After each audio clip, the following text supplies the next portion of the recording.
Here. Councilmember Beta? Here. Councilmember Gonzalez? Here.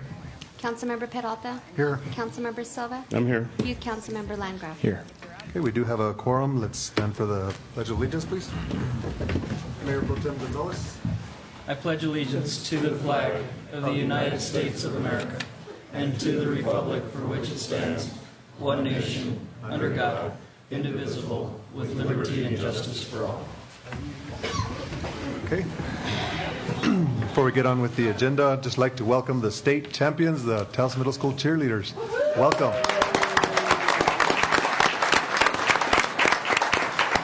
We will be acknowledging you in a few. Okay, if we could go to approval of the agenda. Is there any questions to the agenda as presented? I have no questions, Mayor. Oscar. Excuse me, Mr. Mayor. We just wanted to add an executive session item to discuss a matter we have previously discussed. No action, just to inform you sort of what's happened. What's the subject of this? It would be executive session item to discuss pending litigation with Taos County. Okay. Under what item? At the end of the agenda. Again, it's just to give you all at the same time a briefing of recent developments. 9F? Okay, we'll make that the last item of the agenda. Is that that's okay with everybody? Entertain a motion to approve. So moved. Second. Motion and second. All those in favor signify by saying aye. Aye. Aye. Those opposed, motion carries. Next, we will go to item 5A, approval of the January 14, 2014 regular meeting minutes. Entertain a motion to approve. So move. There's a motion. Second. And a second. All those in favor signify by saying aye. Aye. Those opposed, motion carries. Next, we will go to, I would ask the council if they would allow me to suspend the rules and do a brief presentation to these beautiful kids of our community that won state championship. The agenda, there's no action on this, just giving a recognition in front of the council. Okay. Is that okay? Go ahead. Okay.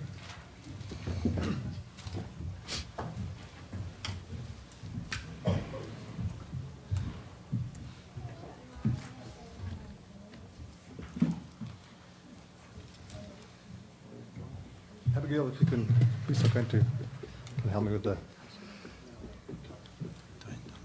I would like to, at this time, it's an honor to be up here. We learned over the weekend that the Taos Middle School cheerleaders, Taos Middle School, correct, won first place out of 11 teams at the Spirit of Hope Cheer first place competition. How about a big round of applause?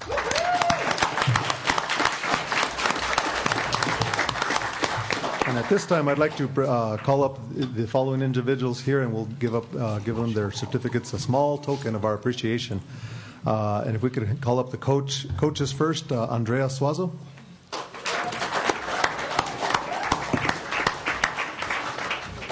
And this is the trophy. Wow. This is great.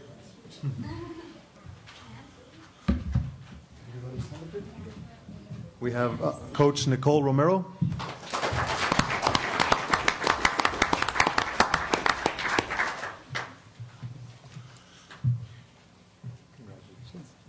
Coach Angela Montoya.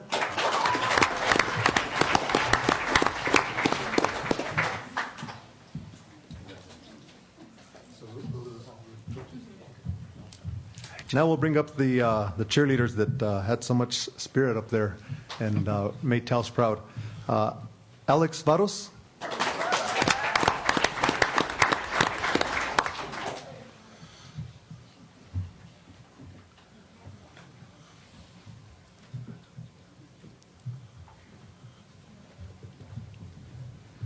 Amaya Vigil.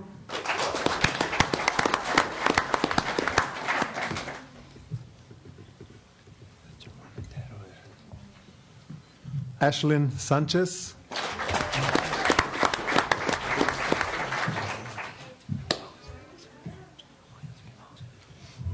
Andrea Fernandez.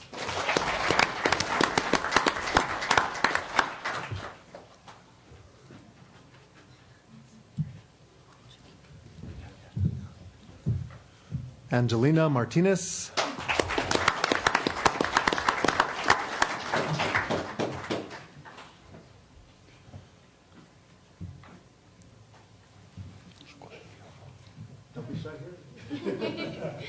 We know you weren't shy in Albuquerque. April Trujillo. Looks like someone I know.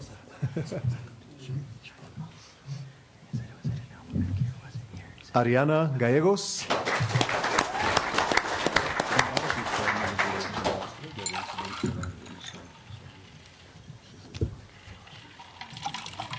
Christina Romero.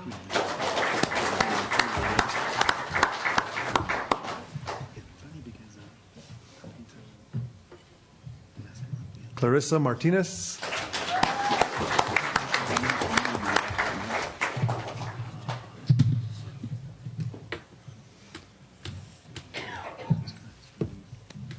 Emily Espinosa.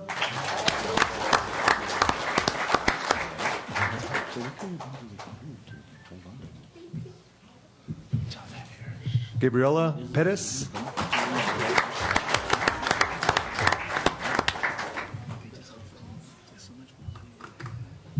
Jasmine Leon. Leon.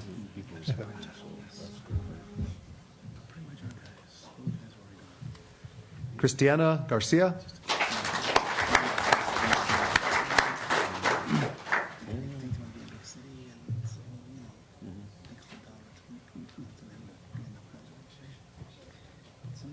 Lauren Montoya.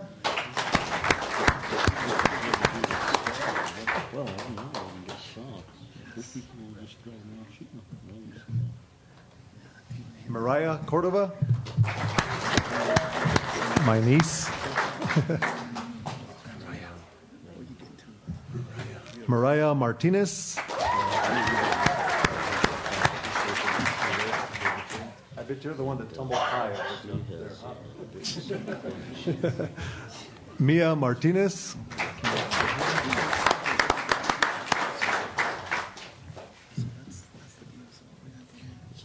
Michelle Salinas. And Monet Avalos.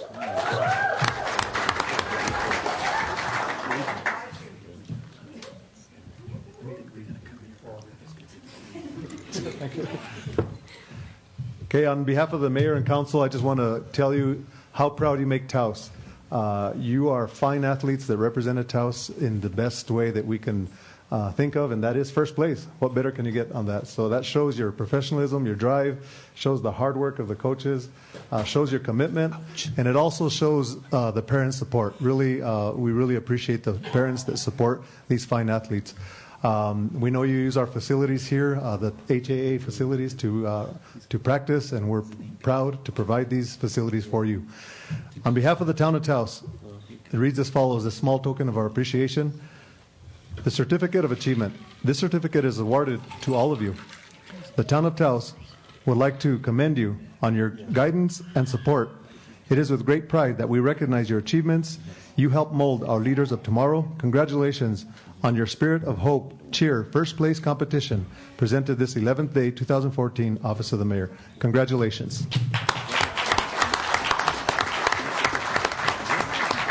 And I like your uniforms. I was proud to be a part of that, DMC Broadcasting. And also, as we do with all the athletes, the boys football team and the boys track team, we're going to provide dinner for you at my restaurant free of charge, okay? Thank you. Enjoy your dinner.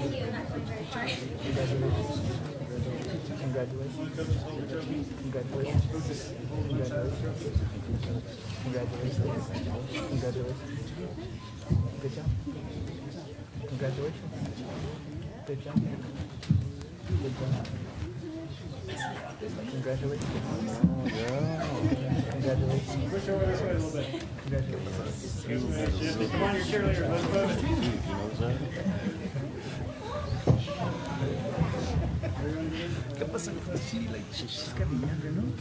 No, maybe.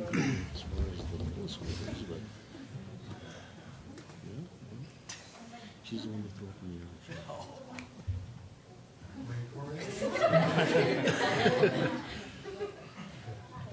Congratulations.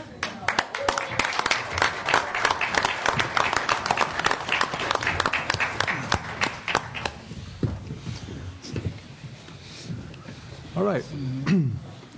Once again, congratulations, and congratulations to all the coaches and all the parents for all their hard work and commitment in supporting these athletes. Okay, next we will go to the Citizens Forum. Who would like to speak under the Citizens Forum at this time? Mr. Northrop, welcome.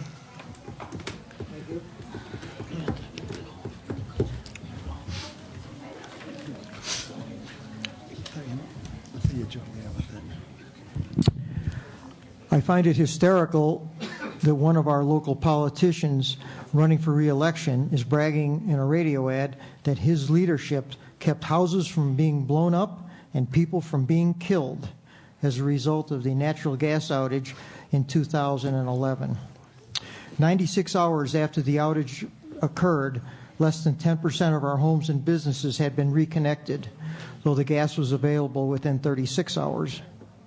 Our state and local leaders were completely befuddled as to how to handle this emergency. Hundreds of emergency responders came in quickly from adjoining states, but for the most part stood around helplessly, no one directing them on where they should go to restore service. The media was absent for 3 of the 4 days. Finally, into the 5th day, this elected official made an announcement on one of his up till then silent radio stations, directing people to hook up their own gas or find a knowledgeable friend to do it for them, directionless emergency responders being of little value. So by suggesting that people go ahead and fix their own gas problems, this politician paints himself as a hero, saving untold homes and lives in our community. Another radio ad touts the heroics of the same official leading the way in having the practically falling down Hacienda Inn torn down. In fact, this building was red tagged and basically condemned in February of 2009 and on track to be leveled in June of 2009.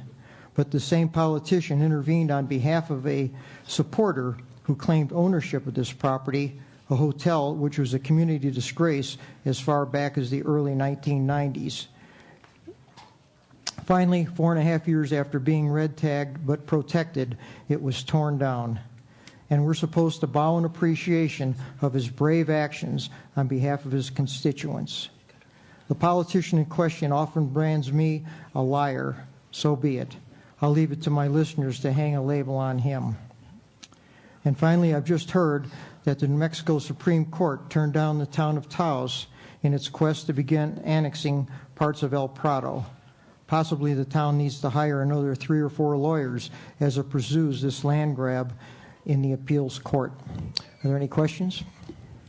Just like to thank you for listening to my radio station. Thank you. Well, there are some shows that are worthwhile. I'll have to say that. Next, do we have anyone under the Citizens Forum like to speak at this time? Thank you.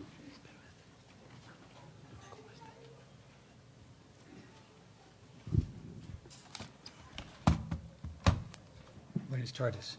The town of Taos' attempt to annex the airport is an instructive example of avaricious municipal corporate irresponsibility and overreach. When questioned in a recent radio interview about the proposed airport annexation, which failed as a result of a well-reasoned argument and a well-reasoned judgment, DARREN CORDOVA replied that anyone could win with a, quote, compelling argument, end quote. He knows this, he said, because his son told him so. His son told him so. An argument that compels Mr. Cordova does so because of its reliance on fact, logic, and reason, all of which have a very strong affinity for the truth of a matter, Mr. Cordova, the truth. The argument and judgment against annexation prevailed, not one, Mr. Cordova, prevailed in the face of fact, logic, and reason that find the best interests of this community are not at all served by such an act of avaricious corporate irresponsibility. An attempted annexation based on what can only be described as planning and public policy quackery, the quackery of a tortured notion of contiguity. No moral, informed, and thoughtful planner, informed and thoughtful regarding the proper, reasoned, responsible, and moral approach to municipal growth would even entertain the notion of an annexation based on a fishing pole, a line, and a hook hoping to catch or capture money as the town has done. Even if the money wasn't needed, such an attempted annexation fails in every moral, planning, and public policy respect. Elected officials and town staff have said here in council and elsewhere on any number of occasions that their annexation actions are based on the need for money needed to fulfill a match in excess of $1 million required by the Federal Aviation Agency. The need for money was the basis of the town's opening statement in oral court arguments. The town, while fishing at the Federal Aviation Agency for grant money, should have been periodically setting aside funds in a contingent liability account to fulfill the certain liability of a grant match requirement. Not to do so is and was to act irresponsibly. That irresponsibility of inaction is then compounded by the subsequent action of a proposed annexation intended to generate monies the town knew long in advance would be required for the New Mexico Department of Finance and Administration and the Department of Transportation to participate actively in such quackery of tortured definitions and acquiescent dissembling words, language, and actions demonstrates a travesty of state oversight, the travesty of a lack of responsible state oversight of the local community, commonwealth, and its interests. Mr. Cordova went on to say the town's torture tactics are used in a number of other places, and absent the availability of such irresponsible and malignant proposed annexations, municipal corporations would not be able to grow. False. Mr. Cordova is wrong, and I challenge him to support his claim that there could be no growth absent such annexations. I have lived in a community in which growth is considered, measured, reasoned, and allowed according to careful and thoughtful analysis of the inventory of appropriate and compatible land resources and an affectionate and shared understanding, not a torturate, self-serving corporate understanding of contiguity, that is, touching, in contact. As for other communities employing such immoral, irresponsible, malignant, and tortured tactics, name for us all those other places, Mr. Cordova. Don't simply make a claim and then not expect to be questioned. With respect to planning, public policy, and good local governance, I don't consider you an expert in anything, Mr. Cordova. Gracias. Again, thank you for listening. We appreciate all our listeners. Okay, Mr. Cordova, welcome to our meeting.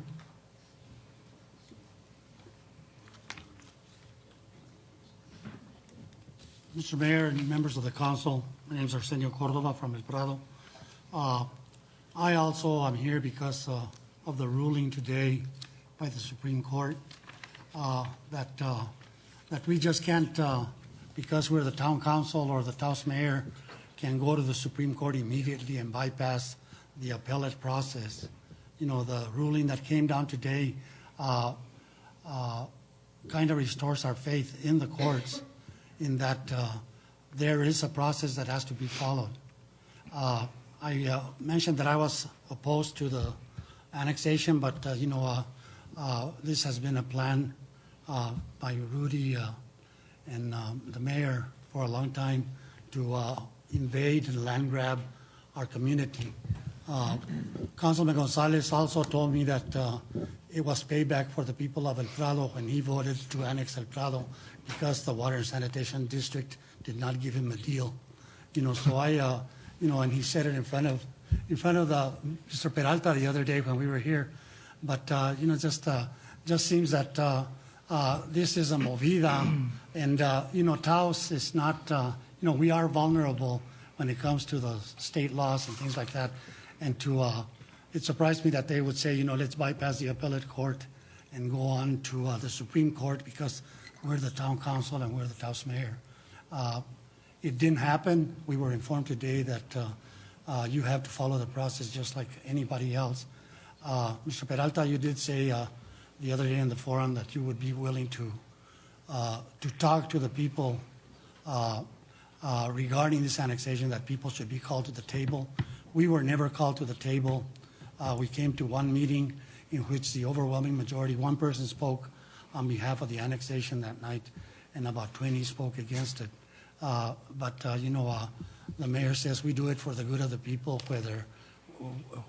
as opposed to the county who listens to the people. We do it for what I think is best for everything. And it's a land grab.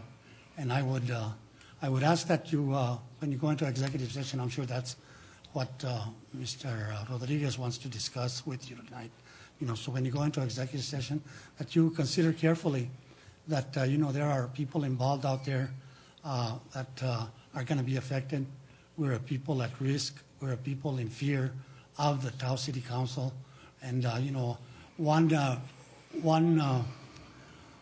of the things that keeps getting said that we are all your constituents, but when it comes down to those things, just in the forum the other day, we said our constituents are paying more than the other constituents, so I don't know when we are all the constituents.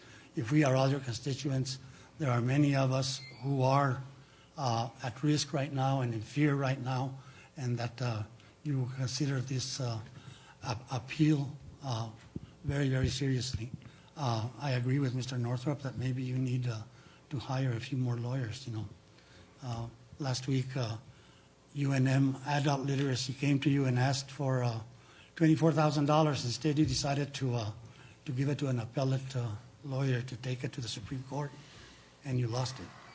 Thank you. Mr. Mayor. Councilmember Gonzalez. Arsenio, you couldn't be further from the truth with regards to what you just said. And I say that because when you came to me, you tried to use a fear tactic that I was doing things against my people of El Prado. And you're right, I am a son of El Prado. But when I was elected to this office, I was elected to this office to do what was good within the municipality of this office. If that includes annexation to secure grant funding, that means that I will do what I have to do. And I really question who you've talked to, because I've talked to a good portion of the people of El Prado, because I've done my due diligence for my constituents and my community that have said that they were used, a fear tactic was used, that their taxes would significantly go up, and that this agricultural land issue is because of this annexation. And that couldn't be further than the truth, Mr. Cordova. So I would say that you get your records in check before you come here, and you try to utilize some fear tactic against me, especially with regards to when you're saying you're a son of El Prado. Shame on you. You are a bandido to the people of El Prado. Hold on. We're not going to have that kind of stuff here. No. Let me ask you we're about not going to have that agriculture. stuff here. Let me ask. We're not going to. No. I'm telling you, he had the floor, and you have to. Your time was up, and now I have to ask the council. My time was up? Yes, your time was up. This is not a chamber of calling names like vendido the way you're used to it somewhere else. Vendido is the worst thing you can call somebody. I'm calling you that. And that's fine. Thank you for being here. Okay, and is there anyone else that would like to speak? Okay. Next, we will go on with the agenda, and we will go to matters from staff. We will go to item A, Resolution 1410, Mid-Year Budget Adjustments, consideration and possible approval of Resolution 1410, Mid-Year Budget Adjustment Request for various departments. Marietta, welcome. Good evening, Mayor, Council members, Town Manager, Youth Council Member. In your packets, you have, let me take a breath. In your packets, you have a summary of all the budget adjustments that we are presenting tonight, along with the resolution. So what I'll do is I'll just go through the summary and point out some details, and then go to the resolution and page by page, because I do have a couple of just changes that I want to reflect once it's approved, if it is approved. Okay. So in the general fund, as you can see in your summary, what we did is just the process that we do on an annual basis. At mid-year, we've expended 6 months of our expenditures through December. We calculate what we're going to spend the next 6 months. Some changes have happened, mostly within line item details and personal cost savings. So just the process that we go through. As we projected, our revenues for gross receipts tax are still at 1.8%. So in this budget adjustment, we're reflecting those revenues in the general fund. Between the state shared gross receipts tax and our municipal taxes, that will equate to $142,000. And in other revenue sources in general fund, building permits, we are seeing an increase in building permits. We're upping that to $37,900. We are going to decrease the library fees based on discussion previously and projections of $113,918. And then convention center revenue services revenues decreasing of $27,861. The rest of general fund revenues are remaining the same. In expenditures, general fund within all the departments, an overall savings of $35,157, which will be reverted to the fund balance. $87,519 is being transferred of that savings for either one-time costs in certain, I have 6 departments, it's actually 8 departments for various requests. So we are going to use 87,000 of that 122. And the only other expenditure that we are going to cover is the chief wants to create a new fund, a confidential informant fund, and we're going to use $10,000 to start that fund. He has developed the policies, send it to management for us to review on that one expenditure. So in summary on general fund, that's just a summary. Do you want a question on each one, or? Councilmember Peralta? Mr. Chairman, and I need to ask this of the chief on that fund.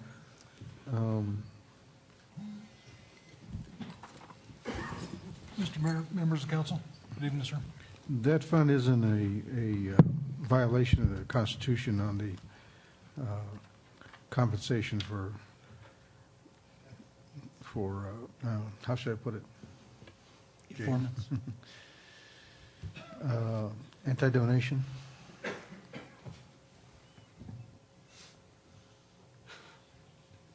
You know, I've never looked at that. It's an interesting question.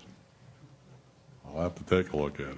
I can't imagine that it is an anti-donation issue. Must have been resolved by the courts by now, but we'll have to look at it. I haven't looked at it yet. Because in most cases, the reason we established the Crime Stoppers Fund was to provide funds for that purpose, because we couldn't do it otherwise, and that's the only reason I'm asking the question. Being back when Crime Stoppers was started. Right. Mr. Councilman Peralta, it is industry standard to have confidential informants, and it also is industry standard to actually pay them for the services, and so whatever the service may be. If it's specific information where we're actually, the difference between Crime Stoppers is the information from Crime Stoppers is confidential, has to be collaborated with the confidential informant. In essence, what we do is we determine the credibility of that person and then actually use that person's information or actually use them as a service, for instance, for purchasing narcotics. And so they're actually paid for a service. So, and unfortunately, I'm not up to speed on the anti-donation, so I wouldn't be able to answer that. Okay. And just a question comes up because I want to make sure that what we're doing, we don't have to backtrack on. Yeah, it's actually it's a very thought-invoking question. Because in some other cases, it may be that they're getting those funds from other than public funds. Right. Yeah. Yeah. Unfortunately, I don't know, sir. I can look into that. Thank you. Right, thanks, sir. Okay. Any other questions, comments? Okay, just on that part, or do you want me to continue through? Go ahead. Okay, I'll just summarize. You'll see Fire Protection Fund, we just received, we didn't receive our estimated revenues in that for $9,500, $9,538, so they're just decreasing operations in the same amount. Lodgers tax summary is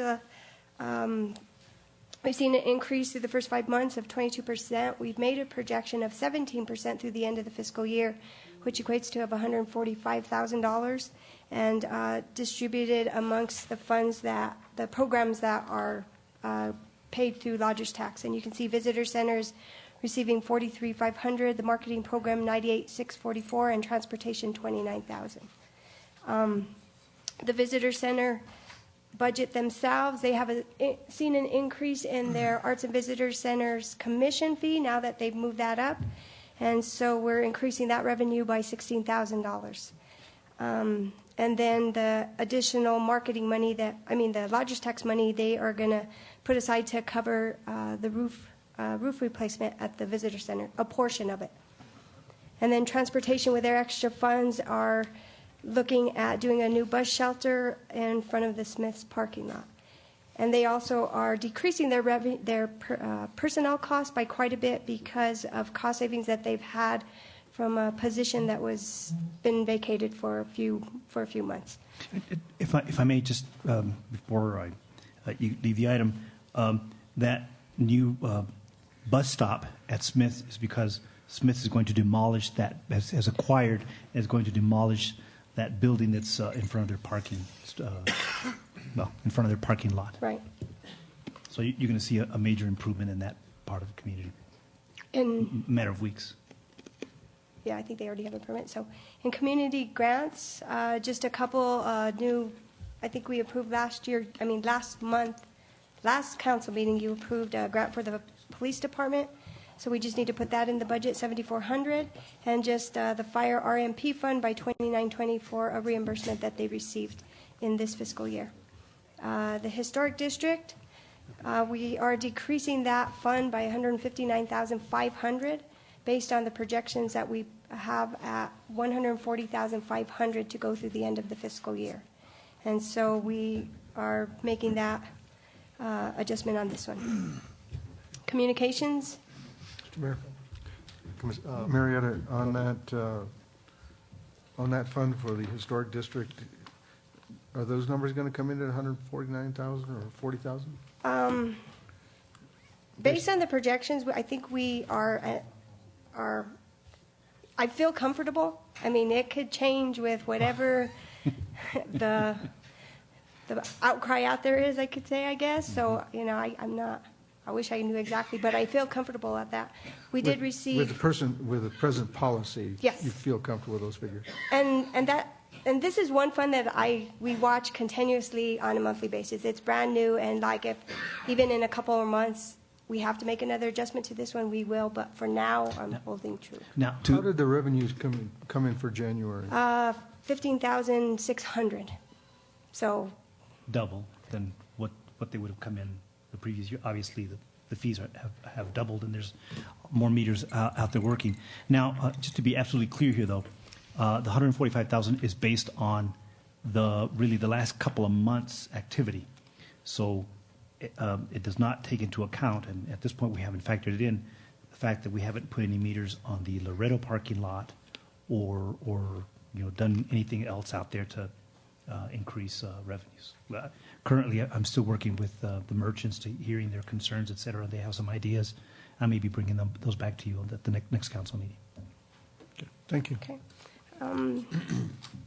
Communications fund. We have some vacancy savings costs.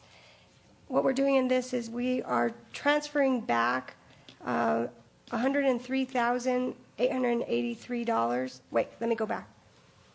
We're decreasing the revenues in the amount of $103,888 for commitments that we're not receiving. That's the county's amount.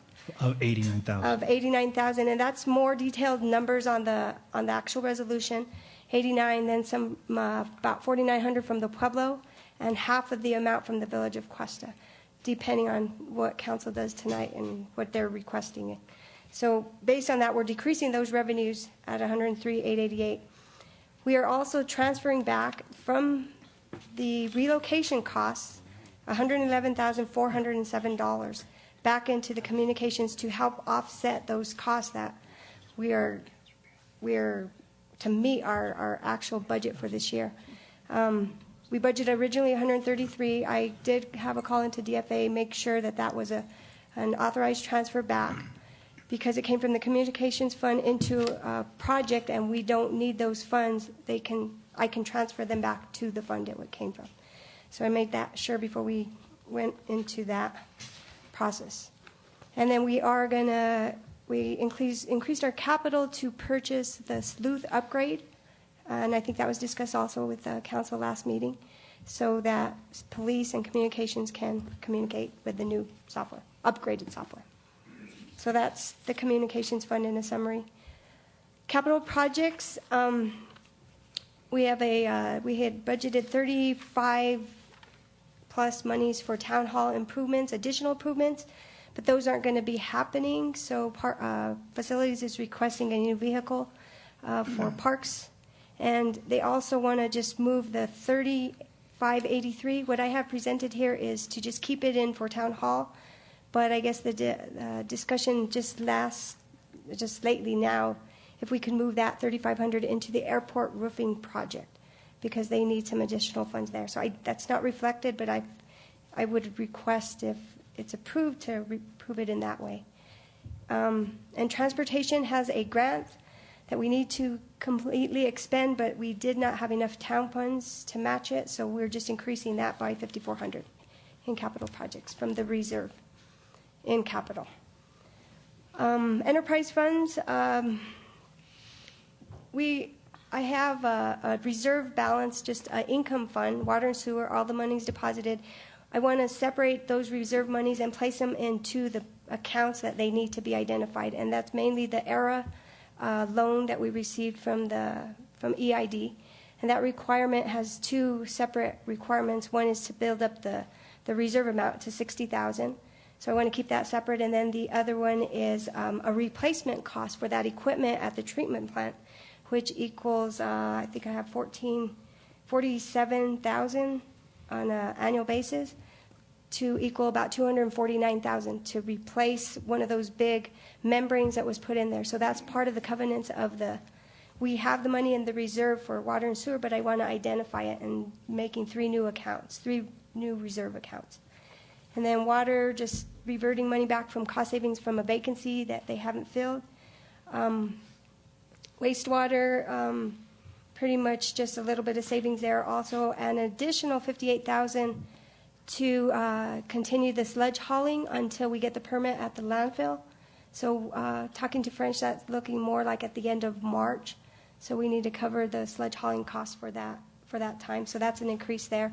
And solid waste also is that when we budgeted, I sort of took from the contract of waste management for the administrative fee. So we're just increasing that budget to cover the anticipated costs for waste management and our utility costs for the landfill utility.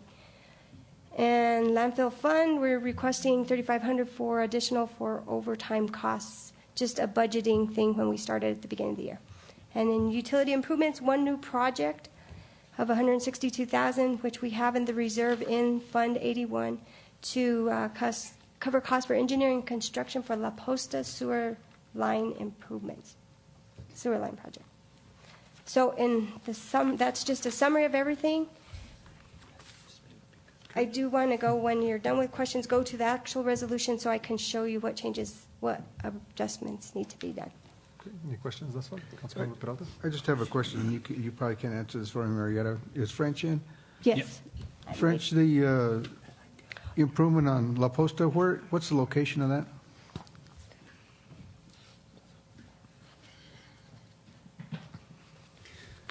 Good evening, Mr. Mayor, members of the council. Councilmember Peralta, that is at the road crossing of at Rio Fernando.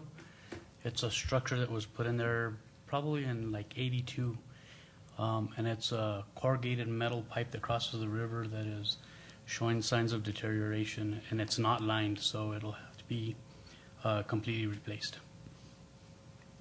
So it's just a crossing on the river? Yes. How far does that corrugation go? Is it a long piece, or is it just across the river? Mr. Mayor, Councilmember Peralta, it's just across the river. It's about 25 foot once you get past the concrete wing walls. Okay. Thank you. Okay. Any other questions, comments? Yeah, go ahead. So Thank you, let me just go to page. One thing I did forget on this, the enterprise fund, the third big account is our asset management plan that we adopted and increased the rate. So that's a big amount that we're going to identify to put for asset management replacement of water and sewer infrastructure in the future. On page 6 of 11, I just didn't put a decrease in revenues for the 159, so I just need my brackets around there. And on page 7, under expenditures for communications fund, it actually should be $22,100 in capital outlay, which changes that total amount to $39.72. And confidential informant fund, I just left informant out. So I just saying sorry. And then just under the facilities, I just need to make the change for that $3,583 is going to the airport project fund and not staying in the town hall improvements. And I think that was it with those changes, if I could request that. So you want a motion with those changes? Yes, as amended? please. So moved. Second. Motion and second. All those in favor signify by saying aye. Aye. Those opposed, motion carries. Thank you very much. Thank you, Maria. Yeah. Okay, next, we will go to item B, resolution, consideration and possible approval of resolution 1413 waiving the provisions of NMSA 1978, section 13.1 190 regarding the hiring of an immediate family member of a town employee. The town proposes to contract with Chris Padilla related to Renee Lucero, DBA Northern Fire Suppression, for the purpose of annual maintenance and testing of all town-owned fire extinguishers. Oscar. Yes, sir. Well, there it is. It is fairly self-explanatory. We are just simply doing our annual maintenance, and the person who has this equipment available locally is obviously also in the business of fire protection, et cetera, and so that's why we're asking for the specific waiver. And I understand that it followed all the procurement processes. Yes, sir. Councilmember Abeyta. Thank you, Mayor Cordova. Mr. Manager, may I kindly ask what the ribbon on your lapel means? Thank you very much, Councilman, for asking. You'll see some of the employees out there wearing this. Some people have forgotten them. Employees are wearing this this week as a show of solidarity with a very beloved staff person who's recovering from cancer. And so we just wanted her to know that we think about her, we care about her, and frankly, we wish she would stay home to recover, but she won't do that. She's back at work. And anyway, we just want to show some solidarity with her. Oh, that's very nice. Thank you. And please express our sincere support for her recovery. You bet. Okay. You bet. Thank you. Okay, also, I apologize, Judge Chavez, I didn't recognize you earlier. I just saw you in the audience a little while ago. Welcome to our meeting. Okay, so entertain a motion to approve. Second. Motion and second. All those in favor signify by saying aye. Aye. Those opposed, motion carries.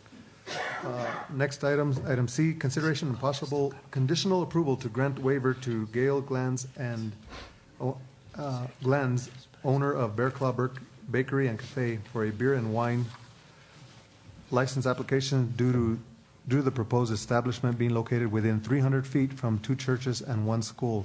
Conditional approval will be subject to the application and public hearing process required by New Mexico Alcohol and Gaming. This individual wanted to know if there was some support and or some conditional approval, given that there's a beer and wine license currently in the area, which I understand the place just closed.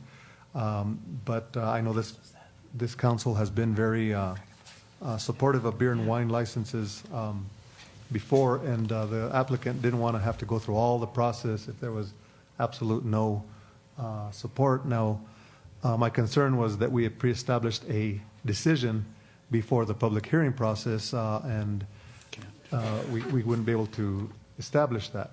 Now, we don't know what the public hearing process is. I mean, what that'll yield, whether there is some serious concerns, and we have to base our decisions on the finding of facts. So we do have a representative here from the establishment, but I do want to hear from our attorney if we can give such conditional approval that it goes through the process. And I can certainly understand the business owner's concern is don't want to go through all that whole process and costs if there was absolute no buy-in from the council to entertain such an application. Brian, as you know, we can waive these from 1 inch from a school or a church to 300 feet. It's just that the 300 feet, they require that the council have a waiver of that law. Thank you, Mr. Mayor. And that is the issue. I think that the conditional approval preserves the rest of the town's rights relative to completing the traditional process. I wouldn't want to adopt this as a regular rule, but I guess in an effort from the attorney's office to be business conducive, there's nothing improper about this. I'm not sure what it's worth because it preserves the town's rights to continue on with its normal process, but if it has value to the applicant, it does not do any harm or violence to our process. Okay, Councilmember Peralta. Mr. Mayor, James, this would not be a violation of the requirement for a public hearing and the judicial standards by which the council has to operate? No, it's sort of like one of those, well, it preserves the rights that we have, so we have to go through the rest of our process. The alcohol and gaming has to go through the rest of their process. I don't know, this action tonight has no real function in the formal part of the process, but we were asked to do it by the owner, and since it doesn't do any harm, that's why it's here. So all of our stuff that we would normally do is still available to us. This is almost in the form of an advisory opinion. I don't know what utility it's going to have at alcohol and gaming, but if it has any, then this applicant can use it. If I can ask a question, where exactly is this located? Is it right down from Antonio's? It's at 228 Paseo del Pueblo Norte. It's right where the old Oh, I Los was Comadres completely was. off then. Oh, right across from the Fetchin Museum. Directly across. Oh, okay. And what was there before? It was Las Comadres Gallery. It was last rodeo place that sold clothing. Has there ever been a liquor license there before? No. So I had this wrong then, so disregard my previous comments. I thought it was in that area by Antonio's restaurant. Mr. Mayor, if I could, though. I think there's another one that's planning that's on coming, planning yes, on yes. opening, yeah, so. Mr. Mayor, if I could, just for a matter of information, since the Solar Fest, we've had picnic licenses on the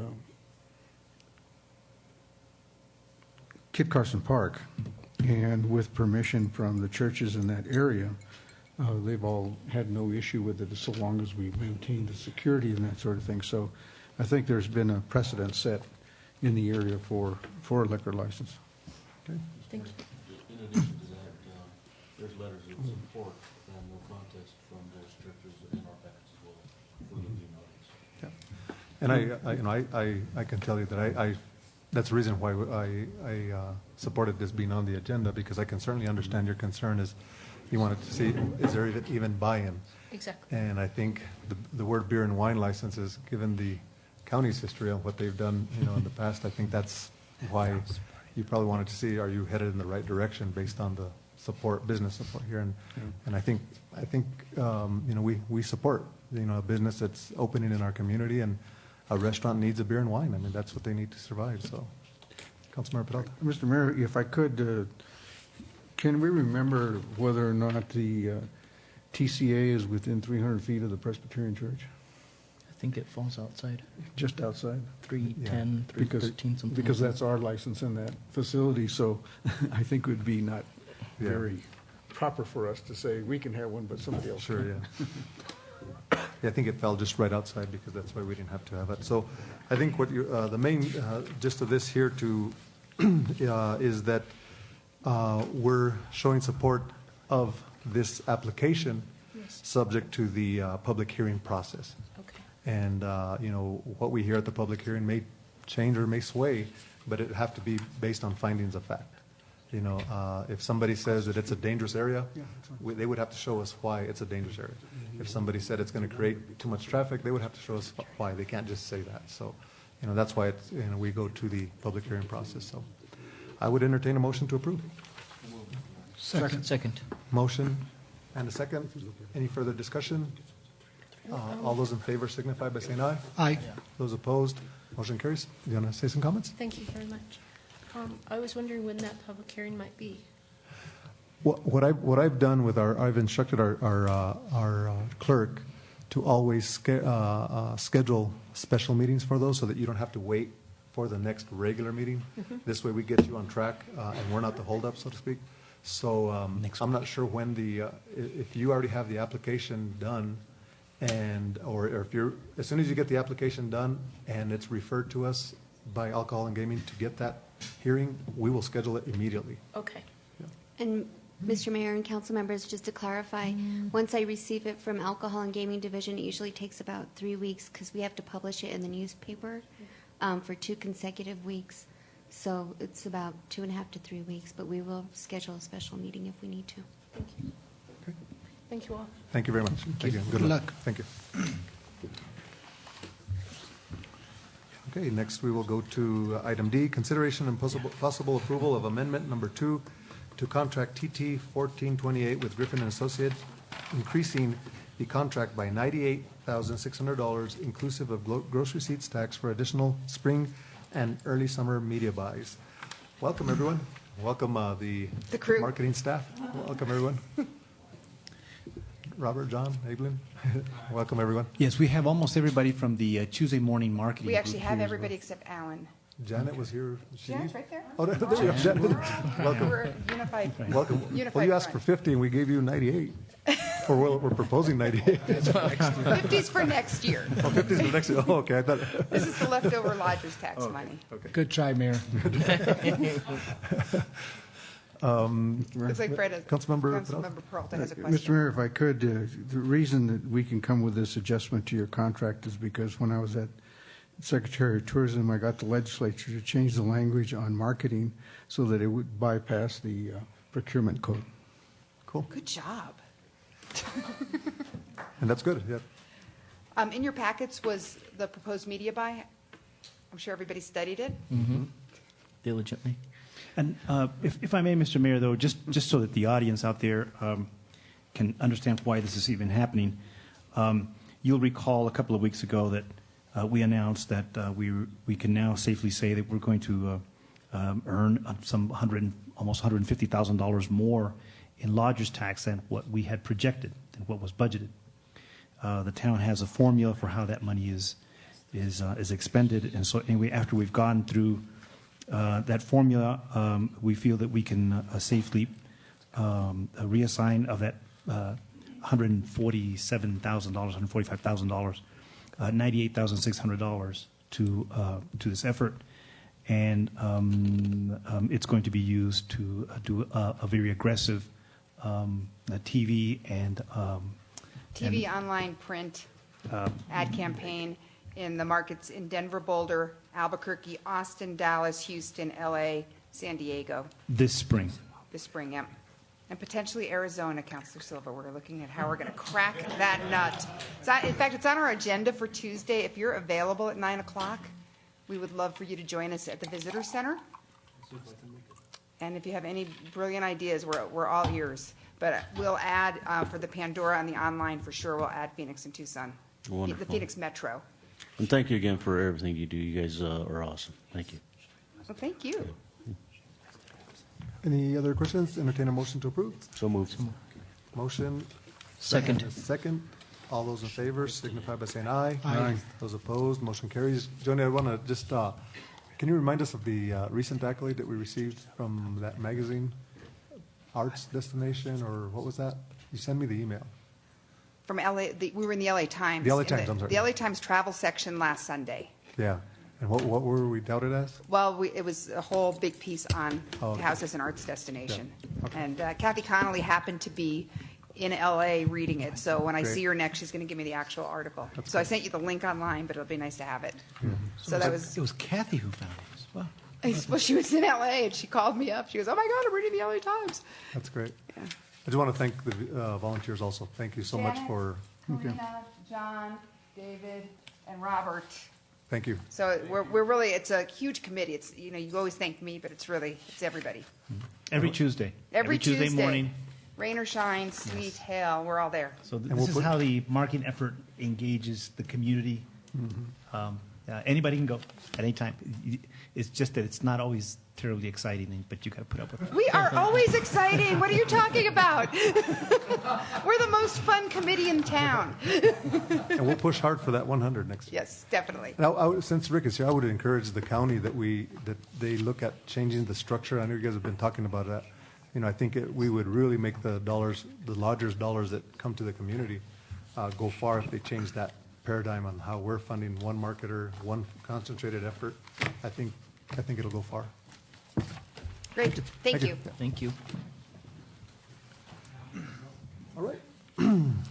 Thank you all for being here. Thank you. Next, we will go to application discussion and possible direction from staff to prepare an economic development program application in compliance with New Mexico Local Economic Development Act. Oscar. Yes, sir. With this, we're just announcing to you, Mayor and Council, we're just announcing to you that we've gotten recently a couple of proposals, 2 proposals by local entrepreneurs who want to, are just pitching deals to us for the use of some surplus property in one case and in another case for some extraordinary parking privileges around town. These are things that we can take up as part of the Local Economic Development Act. In New Mexico, we just have to go through a process and take advantage of an existing ordinance that we have here. And so we just want with this to announce to you that we have this, and we're going to be working with these 2 businesses so that we can come back to you at the next meeting so we can have those contracts approved.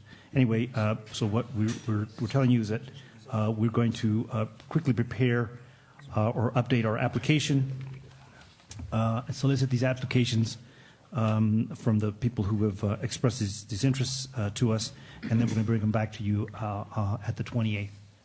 And the reason I do this is because we haven't had any of these, I guess, since our ordinance has been in place, and so that when you see it next week, it doesn't come as a surprise to you or the public. And in the meantime, too, the public, of course, is invited to make these kinds of proposals, which these days have been rarely coming. But hopefully, this will spur more activity. Okay. Anyway, Well, so Mr. we just, Mayor, if I might, I don't think this is going to be ready by next meeting. There's an evaluation process, and the application is. I just don't think we're going to get it done. Well, I beg to differ with that. In fact, we have our planning director here who could maybe, who's I'm going to be asking to make these changes. Martha?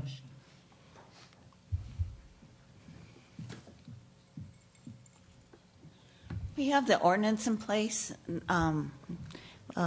because we have an economic development plan in place. And in the ordinance, which refers to the plan, there's application criteria. What I had told Oscar was that we were going to look at that application and all the criteria for the application and try and streamline that application, put the packet together, and work with the applicants as far as putting something together. We will aim for the next council meeting. I'm not sure that we'll make it because we're working with 2 businesses. And one of the businesses, I'm not sure who the point person is that would be working with us on that.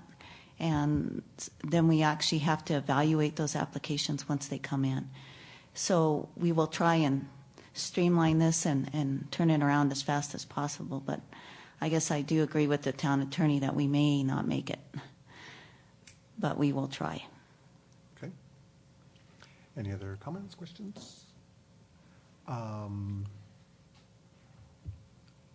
So is that the direction to staff to continue moving forward with that? Entertain a motion accordingly? So moved, Mr. Mayor. Motion and second. All those in favor signify by saying aye. Aye. Those opposed, motion carries. Thank you. Thank you. Thank you, Martha.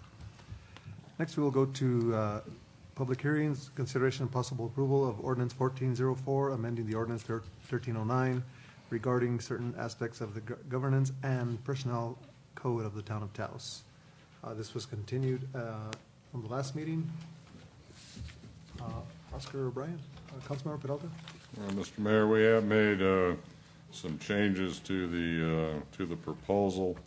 The only one change is that we changed the temporary judge fee from $100 a day to $125. That's minor. The object of this revised ordinance is that it once the council sets an initial fee, then it provides for an escalator along the lines of whatever it is that the majority of the town employees receive, and that would be cumulative, and it would remain in the ordinance at that higher level as it escalates, theoretically removing the need to bring this back from time to time, because it should just escalate normally if that's how our salaries escalate here. So the only thing that remains for the council to do is to set the base rate.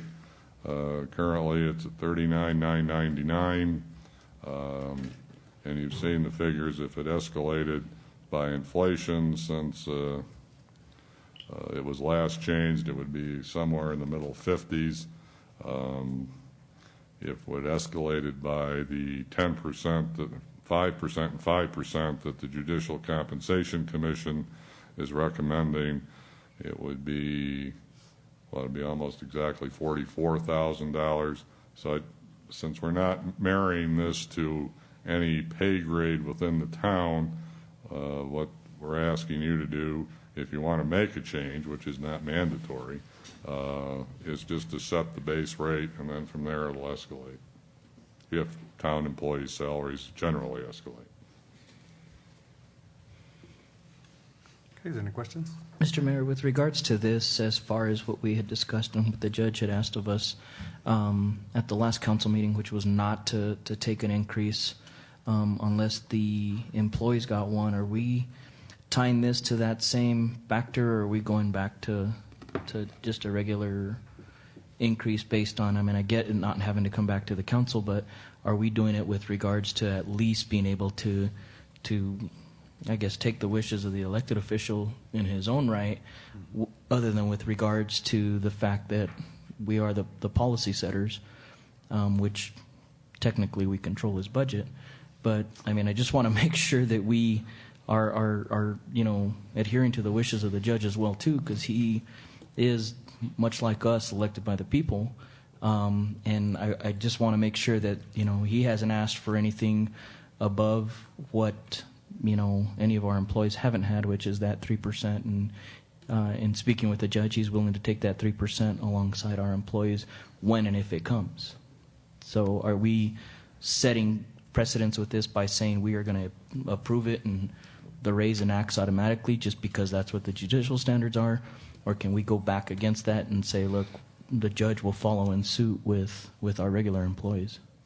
It's the latter. We listened to what the sitting judge said, and his salary will not be changed or altered by this ordinance. It would be changed or altered only if a majority of town employees received a raise. The judge would receive that same amount, whatever it was, whenever it was assessed. But you said it was 5 and 5, wasn't it? A 10%. Well, the Judicial Compensation Commission has recommended that judges' salaries go up 5% and 5%. If you follow that formula strictly, then the municipal judge salary, as you ratchet down from the Supreme Court, which is how this is calculated, would be over $100,000. Since that seemed extraordinarily high for the volume of cases that we have here, the underlying theme in the Judicial Compensation Commission recommendation was that judges in New Mexico are undercompensated, and they're recommending a 5% increase this year and a 5% increase next year. But that this ordinance would not be impacted by that at all. The council simply sets the base rate, and relative to the sitting judge, his salary would escalate by whatever percent the council votes to give a majority of town employees during the next budget cycle and thereafter. Councilmember Peralta. Mr. Mayor, if I could, Councilmember Gonzalez, if I could help you understand this, is what this does is that only when the employees of the town receive an increase would the judge receive an increase in the same amount. To the 3%. So, you know, in the old proposal, in old language said that the judge would receive an amount every 6 months, regardless of whether the other employees got it, and it would be based upon a scale. And that's been done away with.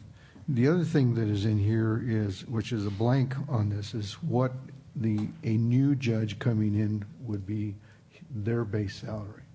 So that would be something the council would have to set, but a sitting judge would only get that which any other employee would get as the council approves a increase in wages to those employees within the town, and at whatever intervals that the council determines, that whether it's annually or every 5 years or whatever the resources of the town are to make an increase in salary. Okay. Mr. Mayor. Did I explain it? That explains it. Okay. Thank you, Mr. Mayor. Mr. Attorney, Brian, did we gather any data with comparable sized municipalities and compare what their starting base rate is? Did we do any of that homework? Of course, Councilman. Okay, well. The low range on the scale was Los Alamos County, which was their judge right now earns $60,000 and change, but he's been their judge for a considerably long period of time. Municipal judge in Santa Fe makes more than $100,000. The municipal judge in the city of Espanola makes the same as a magistrate judge, which is going to be in the $100,000 neighborhood as soon as this gets adjusted. So we would still be on the low. Well, I don't know what we're going to be because I don't know what you're going to pick. But if we just did the something between $40,000 and $50,000, we would still be on the low end of the spectrum. On the other hand, we don't have a huge volume of cases through our court. Well, and I don't know what the population of Espanola, but Santa Fe and Los Alamos County is probably greater than 6,000 people within the municipality. So the question was, is comparable size? Well, I didn't go further than that. Okay. I'd like to ask our HR director what you feel about the, what is your recommendation? Mayor and Council, good evening, and thank you for the question, Mayor. We weren't involved in this process, but I do have a couple of recommendations for you because we have been studying compensation for town employees, and in a similar way, compensation that has not occurred, the effect that it's had on the employees in taking them farther from what we call their point of equity, where they should be. We've been studying that, and we're going to present you with a very detailed analysis in that.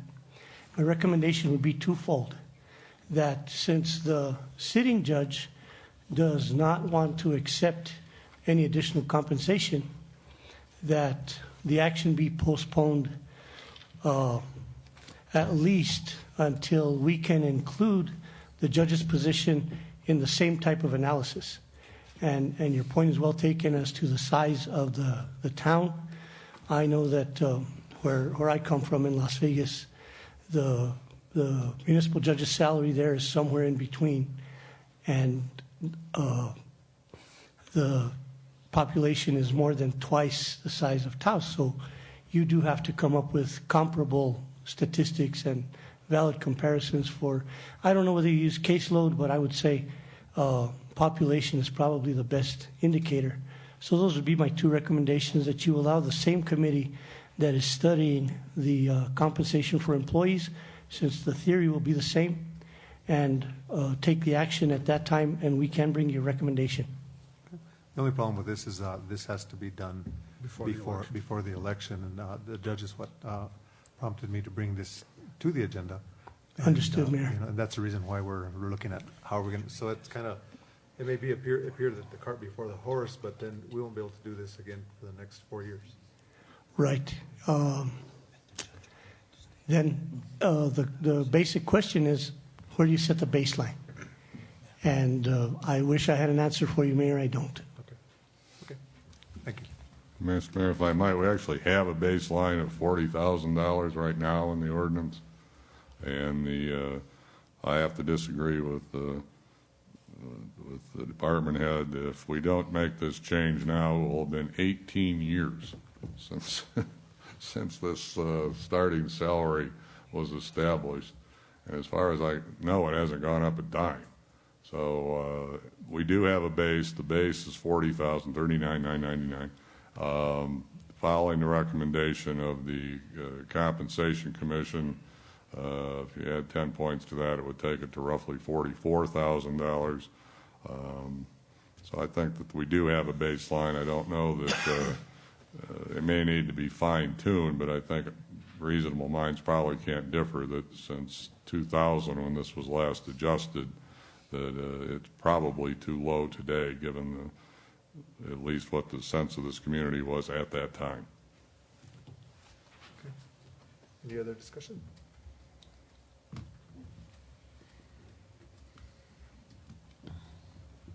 What is the pleasure of the council? Move to approve, Mr. Mayor. Mr. Mayor, it's a public hearing. It's it a is, yeah. public hearing. It is. Yeah. It is. Thank you, Councilmember Beta. This is a public hearing, so at this time, is there anyone in the audience that would like to speak on this ordinance at this time? Judge, welcome.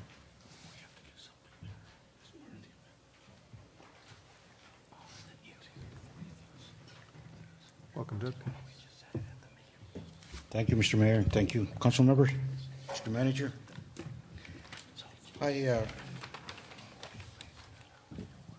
I'm still thinking that, it's been 5 years, I think, since even the employees got a raise. Nobody's gotten a raise, really. And, I mean, don't get me wrong, I'd like $100,000 like Los Alamos does, but it's not fair for me to get it again because let's think of everybody. Let's treat everybody equally.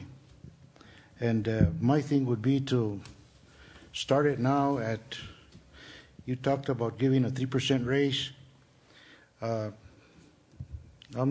willing to go with a 3% raise. I mean, I still think a 3% raise is unfair, and I told you why. Because the 3% raise only makes the rich richer and the poor poorer. We talked about again closing the gap. By giving a 3% raise, we're opening the gap. But I'd rather have a 3% raise along with my employees, along with the rest of the employees, than have a 24% raise in the base salary and a 17% raise for me, and then a 3% raise for the employees. You know, I don't think that's fair. I don't know. People might think I'm crazy for doing this, but that's my feeling. Councilmember Peralta, you have a question? Yeah, Mayor, Judge, just a quick question for you. This is set up so that it's, as a standing judge, you would get the compensation that every other employee gets whenever they get it. But let's go back to the comment that our attorney mentioned, that the base beginning salary for a new judge coming in hasn't been looked at for 18 years.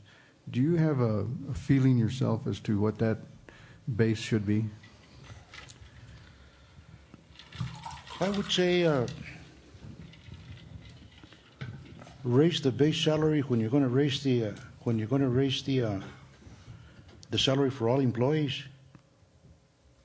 If you want to raise the salary right now for the base salary right now for the employees, hey, raise it for me. I mean, if you're going to raise the base salary now for the starting salary, hey, go ahead and do it. But do it for the employees and do it for me now too. If you're going to do it after the election, let's wait till after the election. Let's not do it. Let's do it at the same time.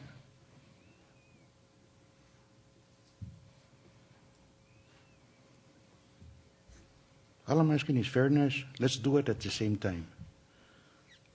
Don't do one now and one later. Let's do it. Either do it for everybody right now, or let's do it for everybody 6 months from now, a year from now, whatever. But let's do it. Let's be equal. Not only.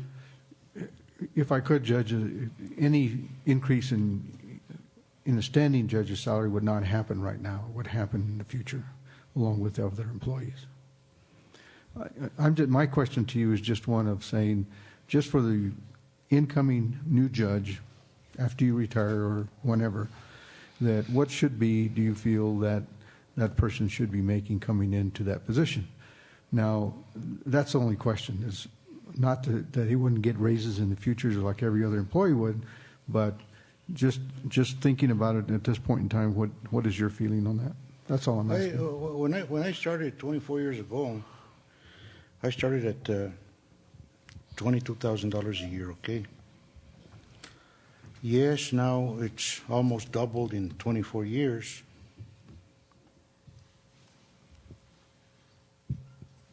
I mean, has the salaries of the regular employees doubled in 24 years?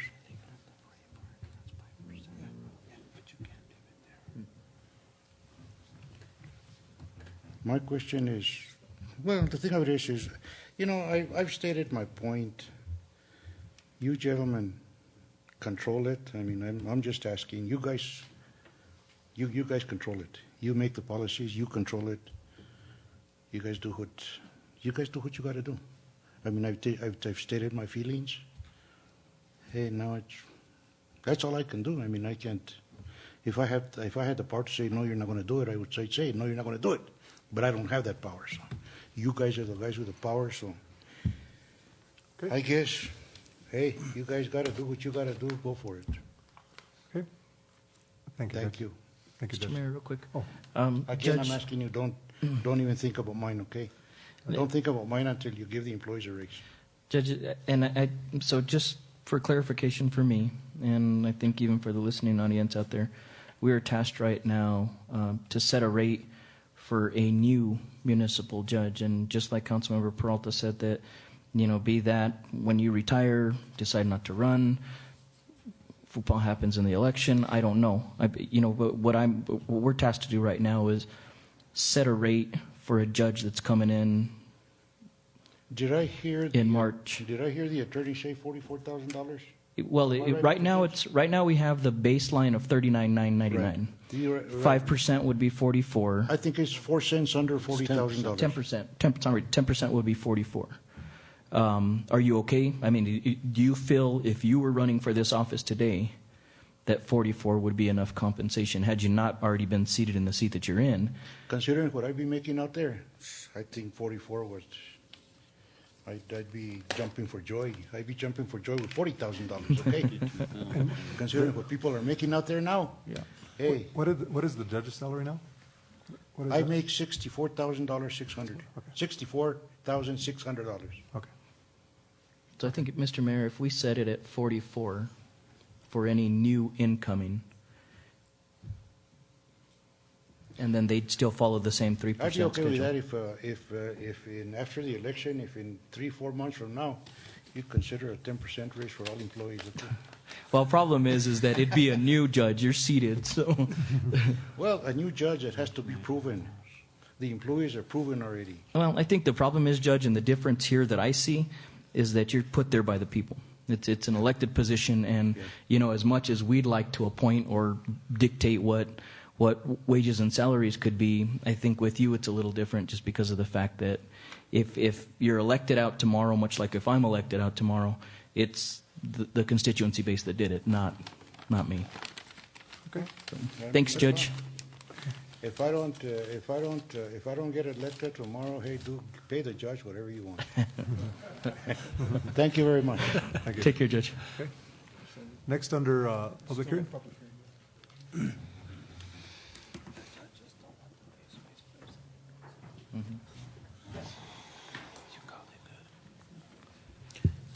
I'd like to thank Judge Chavez for his concern about budget and what's going on.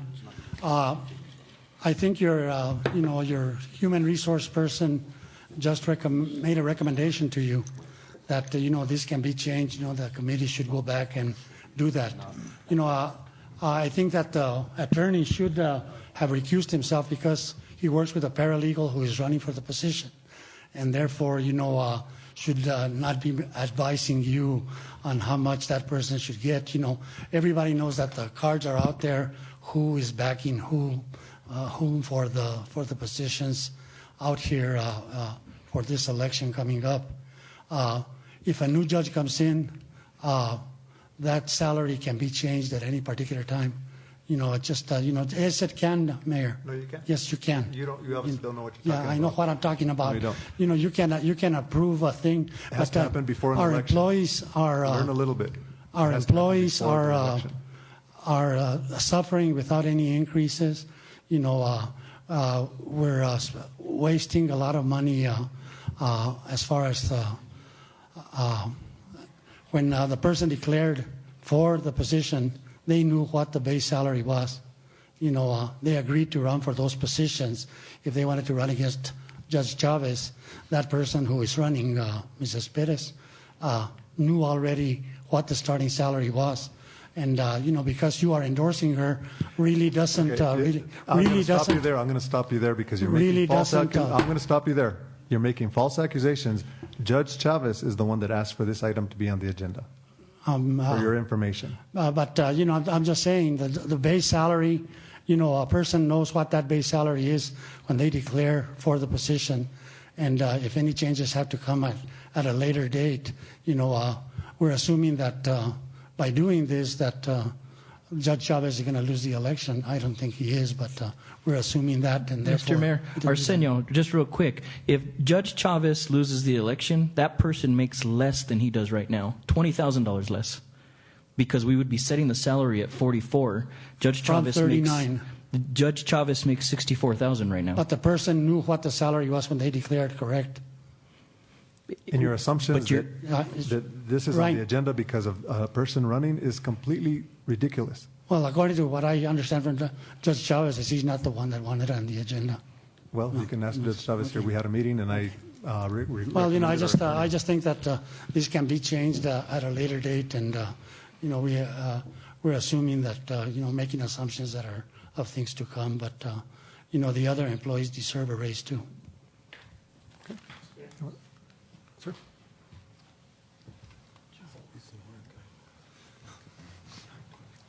First of all, Mayor and Council, let me apologize for not being aware of the time sensitivity of this issue.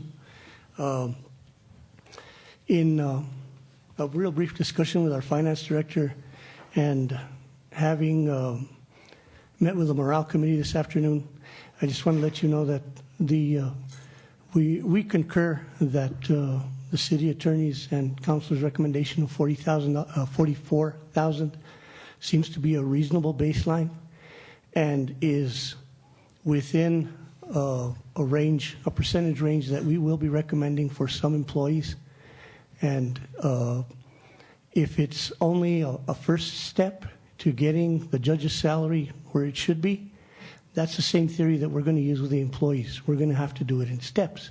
So, Counselor and Mr. Attorney, we'd like to concur with that recommendation. If you need one, that's what you pay us for, to give us our recommendations. And that is it, Mr. Mayor. Okay, thank you. Any other person under the judge?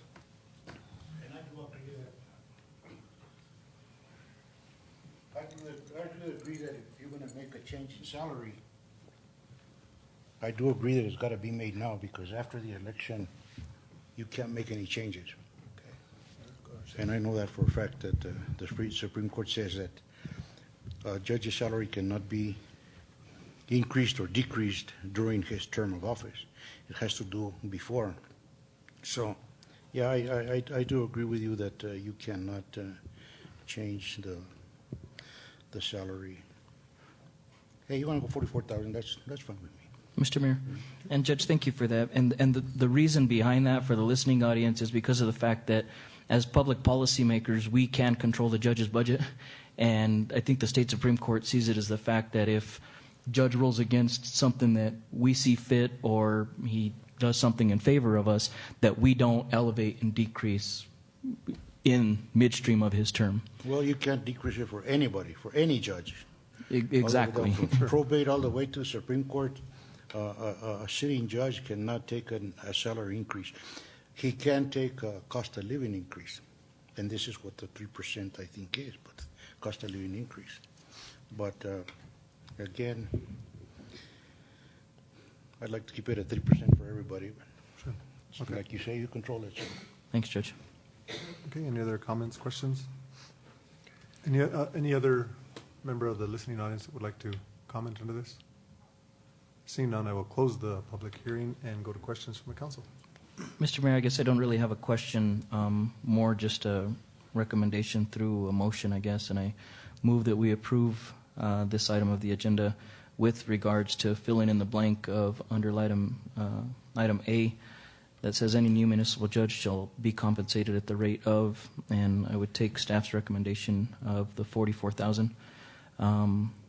Well, not per month, per year. So if we can just change that language, Brian, to reflect a per year, and then also follow suit with our current judge that he take an increase as our employees receive their increase as well, and along with this statute, and I'd make that in when our employees get the increase. Yep. Is that a form of a motion? That's the form of a motion, Mr. Mayor. Is there a second? I'll second.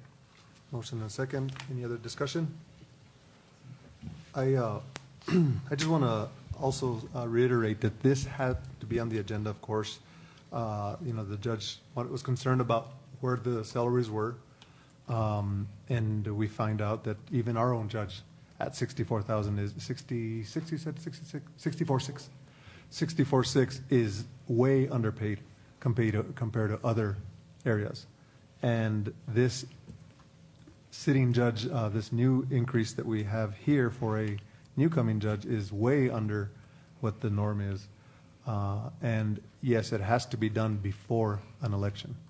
This hasn't been done in, was it 13 years, 14 years? 18 years. This has not been done. Last time was 2000, so if we didn't do it tonight, you add 4 years to that, so I think it's 2018, it would be 18 years at that point. Okay. Okay, so I just wanted to clarify that. That's the reason why this was on the agenda. Councilmember Peralta? Mayor, I'd like to thank the judge for his counsel on this issue.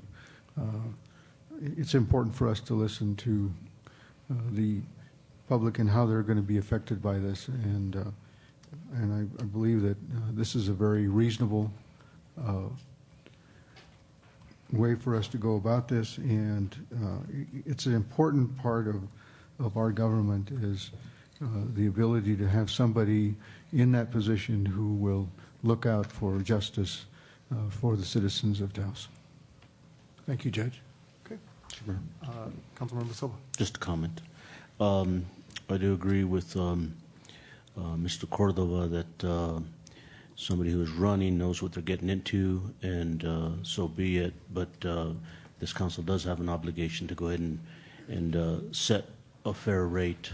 And I think that moving forward, when it's time for the judge to retire, then if we have a rate that is a little bit better than it is now, it might spark some interest and create some competition, so we get somebody to eventually fill that position that the judge now holds. And Judge, I thank you for your comments; they're well taken, and I especially thank you for all your years of service. Thank you.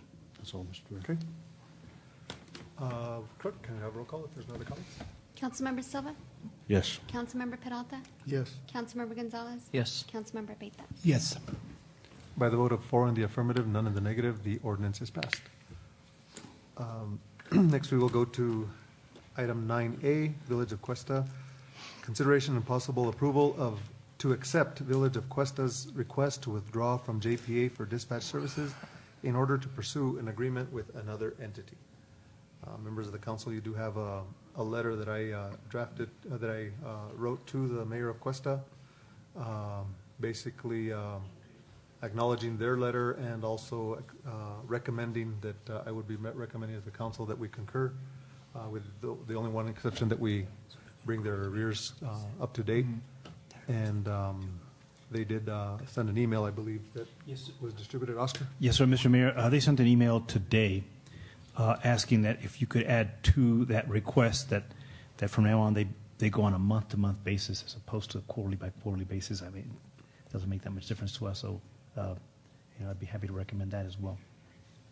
There was some talk, Oscar, about do they have to pay the 18,000 or the 11,000? And well, that's why they wanted to go on a month-by-month basis. The agreement we got from them was the 18,000 last year, and so that's what we've been billing them at, and so they're okay if we just go on a month-to-month basis. Okay. I have heard different estimates of their departure here. That one estimate is that it would take them everything of this spring to finally work everything out with Red River. Cuesta thinks that they can do it a lot faster. But again, in terms of the total budget, it is not it's not significant enough for us to to quibble about the dollar amounts. Okay. I did also offer our support. Of course, being elected leaders in their municipality, they know what's best for their municipality, and we did offer our support in providing a backup and entering into a formal agreement with, should they choose to go to Red River, enter into a formal agreement and a memorandum of understanding that we will be their backup and vice versa. Mr. Mayor. Councilmember Soto? I'm just curious as to why the village of Cuesta chose to take this route, or what was their reasoning behind this? Do you happen to know? Well, I won't speculate on 911 anymore, but based on my conversations, and I won't quote anybody, but it's very political over there as well. I think they have a divided council as to who do they go with. Do they go with Taos? Do they go with the county now that the county has decided to go on their own? And I get the sentiment that they just don't want to be in the middle of the quabble, and I think they have probably forged a good relationship with their counterparts at only 11 miles to the east, and that is Red River, that they feel they may want to try that. Now, my understanding is that there's still some division on their council as to are they going to accept proposals from the town and the county and Red River and weigh all those still. It's still up in the air. But we're not, and in my letter response to them, we're not quabbling as far as who they're going with. We're just saying whoever they should go, what other entity they go to, we're here to support their decision and offer our services in return. Mr. Mayor, Councilman, if I could just add a little bit more information there. There are a lot of implications here, that don't affect us a whole lot, but there are a lot of implications both for Red River and Cuesta. And one is when they bring Cuesta in, will Cuesta come in the same fashion that they are with us right now? Cuesta for us represents an area much bigger than their town limits. And for Red River, as I understand the way the conversation's been going, they'll only be serving it within inside the town limits of Cuesta, which is, I guess, why it seems to Red River that this would not be a very big, terribly big burden for them. Although they're twice the size, maybe almost 3 times the size of Red River. So that's one issue. The other issue is that the repeater that they operate from their Cuesta has always maintained that they own the tower, et cetera, and that the antennas that are there by their permission, which is one of the issues, not the only one, but one of the issues that kept coming up when we talk about the maintenance of the repeaters, et cetera. They said that they would never forego their right to go up on that tower, make any adjustments that they needed to any antennas there, so long as they did it to try and maintain theirs. And so we had internal discussions there about who should go up and what kind of maintenance should be done on those on that repeater. And so I guess they still maintain that they have that right. It's still theirs. They're going to deal with it. And so in any case, that repeater then starts to become a big piece of the puzzle. Then now that it goes a different direction.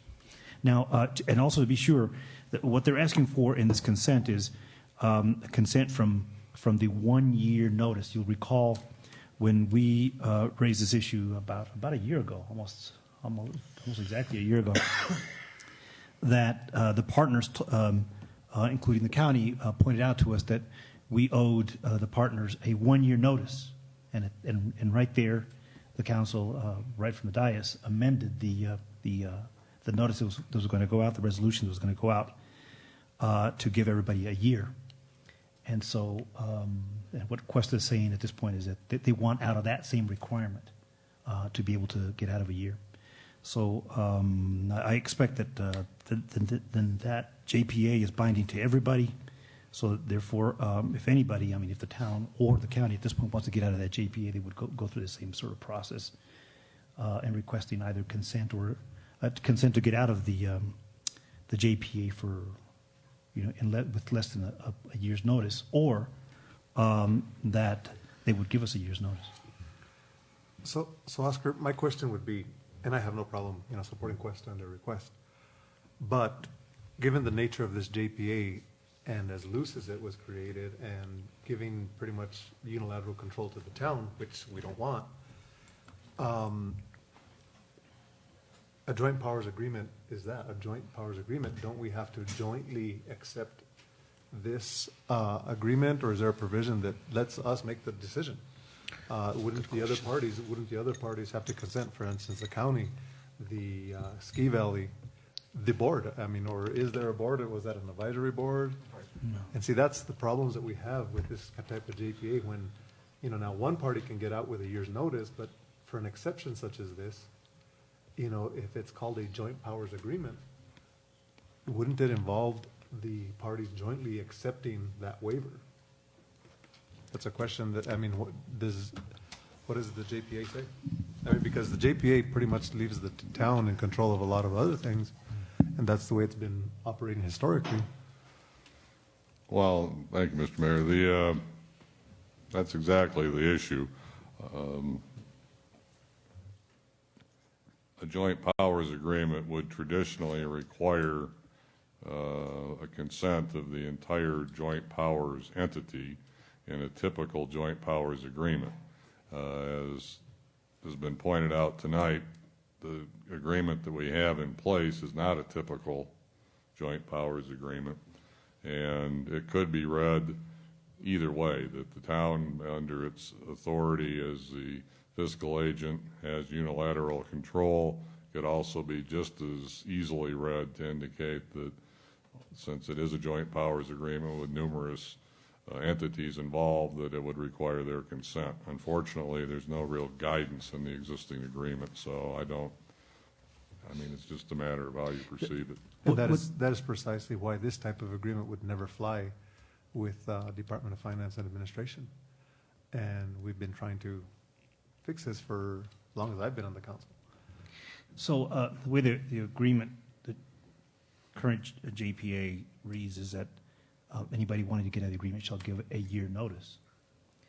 Now, what will constitute, consent, or do they give notice to everybody? Do they need everybody's consent, et cetera? It's unclear, but as you point out there, Mayor, up until now, although it's been called the Joint Powers Agreement, the town makes all those decisions, and so that's why they're asking us for this consent. I'm sure they're going to read it that our consent is sufficient and binding. So, in an effort of caution, then we'll get to Councilmember Peralta. I think we should probably say that they request this of the other entities, and then and see if there's some division as to them, consenting to that. I certainly don't have a problem. I get the feeling that this council may not have a problem with that, but I think in an era of caution, I think we may urge them that they ask the same of the other parties, since this is something unique. I'd hate to make a decision, which I support, but that two of the other entities may say, I don't agree with this. Or just identify as one of the parties of the As one of the parties, we have absolutely no, as one of the parties and fiscal agent, we have no problem with that. There's, Councilmember Peralta, you had some other comments? No, Mr. Mayor, I think I agree with the discussions going on right now, and I'd like to make a motion that we accept the request of Cuesta to separate from the joint powers agreement with the consent of the other parties in the joint power agreement, and so long as they make up their arrears and approve on a month-to-month basis until the severance with us is completed. Second. Motion and second. Any further discussion? I guess if the other parties have a problem with that, then we would convene as a board at that point as a joint body, right? Well, at that point, we're kind of making it up as we go, but that's the nature of this. The nature of this joint powers agreement. It leaves a lot of questions unanswered.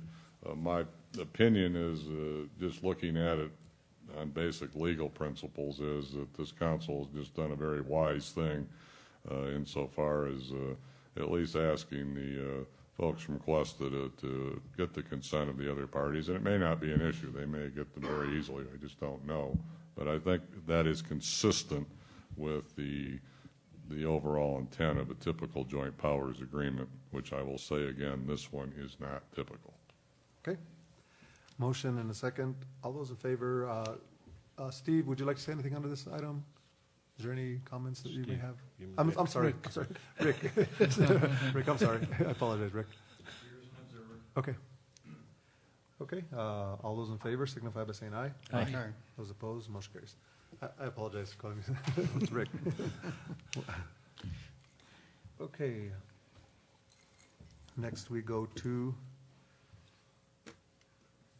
item B, discussion and possible direction to staff regarding Taos County's proposal for a consolidated E911 service. Councilman Peralta. Mr. Mayor, in this regard, since at the last county commission meeting, they decided to come forward with a JPA presentation to the members of the E911 current service, and they instructed their attorney to polish that up. I think at this time it would be best for us to wait until that polished version comes before us. I would assume that would be before the 25th meeting, and then I think then we would have something really to consider, because at this time I think we're in the same place we were before, with a very vague proposition to us, and since they changed it from being a contract to a JPA, I think we need to look at their language. Okay. Rick, do you have any updates on that at this time? The attorneys are reviewing it. Okay. Okay. Thanks for being here. There's a recommendation. Is that in the form of a motion? I'll make it a motion. Okay. Motion basically to wait till we get that JPA instead of considering anything at this time. Second. And a second. All those in favor signify by saying aye. Aye. Those opposed, motion carries. Next, we go to consideration of possible approval of Resolution 14-14 to support the need to protect and continue public access to the Red Hills Road known as County Road 009 in Mora County for all citizens. Oscar. Yes, sir, Mr. Mayor. We've been asked to support an effort by hunters in that area to preserve a hunter's access to the Red Hills Road area, and you know you have in your backup that resolution that they asked us to approve, and we really have nothing more in there. As you can see, it's a rather standard resolution. It's really about again preserving access to hunting ground. Okay, Councilmember Peralta. Mr. Mayor, Oscar, who are we trying to influence by this resolution? County commissioners, state of New Mexico, private property owners? Apparently, there has been some discussion, at least the best I know about this, there has been some discussion by the federal government, the Bureau of Land Management, et cetera, to not continue leases that would allow access from this road to the public lands, hunting grounds. And so what they're at this point trying to do is make sure that the people who would make that decision understand that that's still an important access point. And so I don't know what route they would go to preserve the leases or the right-of-way access that they have from that road. If it would be the county offering it to the federal government or the federal government itself just doing that. So I can't answer precisely, but it's just a matter of public access to public lands from this road. Councilmember Peralta. Yeah, this is the reason I'm asking this question, because it's access to 41,000 acres of state trust lands, but it doesn't say, and this is why I asked the question, it doesn't say where this road begins and goes and through what property goes to access those trust lands. assuming that if these are trust lands that, and this is the only access that the state of New Mexico would want to maintain that access to their trust lands. Otherwise, it makes their trust lands unusable for either leases by ranchers or anyone else. So that's the only confusion I have. I don't know. Or access from the federal lands to that. Mr. Mayor, if I might, I think the state land office is involved in this, and these lands are part of some rather controversial land swaps that the state land office did. I believe it relates to an action by the state land office where they're trading one parcel for another, and the net effect of the deal that was proposed, and I think there's litigation about this, would be to put these 41,000 acres in private hands in exchange for 41,000 acres or more elsewhere. So I think technically the person or the entity that the resolution is trying to influence is the state land office. Councilmember Peralta, and I received a call, and I can't, I was looking through my emails and I couldn't find it, from a gentleman that, from the community of Springer, who is working closely with a commissioner from Mora County. And then they recommended that they get support from area counties and municipalities since a lot of our hunters share in hunting in those areas. But I'd be happy to, if you need more information, yeah, I can be happy to bring someone here because I didn't get a whole lot of information other than directing him to send an email to our staff. Mr. Mayor, if I could, I guess I'm just, because it says it's a county road number 9 in Mona County, so is the county commission looking at ceasing to maintain this road as a county road, and therefore it would become basically abandoned by the county? Or is it, I just don't know. I'm just trying to figure out who best to try to influence with keeping this road open, and I just want to make sure that that somebody look at this resolution and say, well, who are you talking to? And I just want to make sure that, you know, I support it, but I want to make sure that we get it in the right hands so it has the proper influence that I think they're expecting out of it. And I believe that this resolution mirrored many, like Santa Fe, I believe, Mora County. So I'd be happy to bring this guy to get us more information or get some more background information. Now, I did go online a little bit just to understand what's all happening here, and the only piece I found were the advocates, et cetera. So I didn't get information from people who don't have an interest in us taking this side. Anyway, from there, from the information I got there is that there is access. There would be access to this from another side, from other public lands, but they would not be able to access it from this traditional point. Is the big controversy, and so what they're trying to do is just preserve this access. Now, does that take that land from hunting? Period. From the information I got there, I couldn't get that hunting land is going to be taken off. It's not going to be accessible. They're just not going to be able to have access through this traditional access point. If you look on the map, you can see it does kind of abut to federal lands. That general area doesn't. So I understand that, Mr. Mayor. If I could, this reminds me of and I can't remember the name of the road that is in Arroyo Hondo that they fought over for 10 years because it was determined to be a private road, not a public road, by the courts that had been used for 40 or 50 years for people to access public lands up in the mountains, and it got shut down, and it cost the people there who were fighting a lot of money in court to try to do that, and they lost. So this is the reason I'm concerned about this one, in that I'd hate to see something like this lost in the same way by us not really supporting the proper procedure going forward on this.